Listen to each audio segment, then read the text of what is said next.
Hello, this is part 2 of What If YuYu-Hakusho and Dragon Ball combined. I'm going to get straight into it. 3 months have passed and the Saiyans have arrived on Earth in search of the Dragon Balls. The Namekian guardian of Earth tells Yusuke and Kiwabara this. He also tells Kaenma as well. Kaenma would inform Hei and Kurama about this.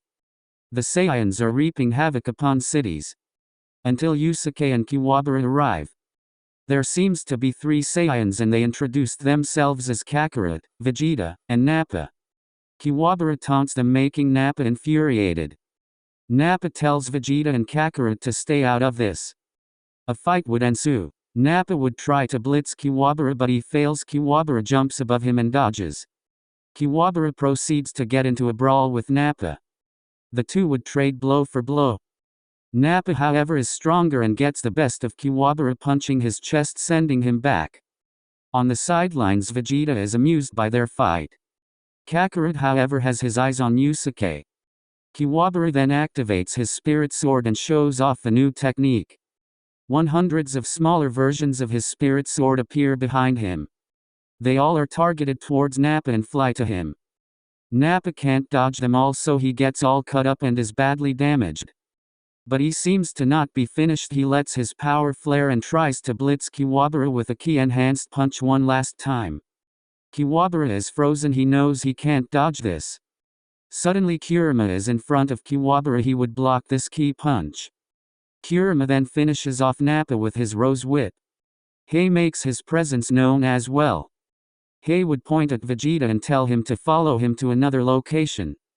That is if he wants to die. Vegeta smirks and tells him that it will be his pleasure. Kakarot tells Yusuke that he wants to fight him one-on-one. Yusuke accepts his challenge. Kurama would go with Kiwabara to watch Hei's fight with Vegeta and leave Kakarot and Yusuke alone. Kakarot makes the first move, decking Yusuke in the face with his fist. This sends Yusuke flying back. Yusuke then regains his balance and he lets his spirit energy let loose. Kakarot does the same but with his ki.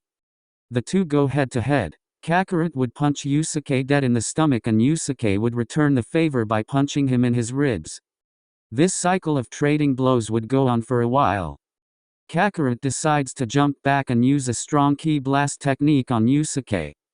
Yusuke counters with his spirit gun, cancelling out the blow.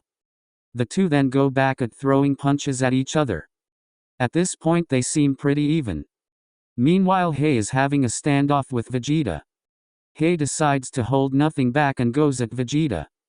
Vegeta underestimates Hei. Hei lands a strong punch on Vegeta's stomach, then kicks his face, sending him flying towards some buildings. Vegeta recovers and smiles, sending a multitude of ki blast toward Hei. Hei dodges all of them while heading towards Vegeta. He then uses his sword and slashes Vegeta. He gets more and more infuriated and stops underestimating Hei. Vegeta then proceeds to fly up and use a Galich gun on Hei. Hei would use his Dragon of the Darkness flame, which overpowers Vegeta's Galich gun. Vegeta narrowly escapes the wrath of the dragon. Vegeta is infuriated. He never felt this weak in his life ever since Frieza.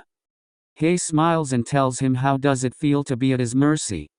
Hei taunts Vegeta. Vegeta has had enough. He throws an artificial moon in the sky and tells him to get ready to die. Kakarot notices the artificial moon and looks at Yusuke and tells him that he is finished. This is the end of the What If. The next part will be coming soon and it will possibly be the last part. Goodbye.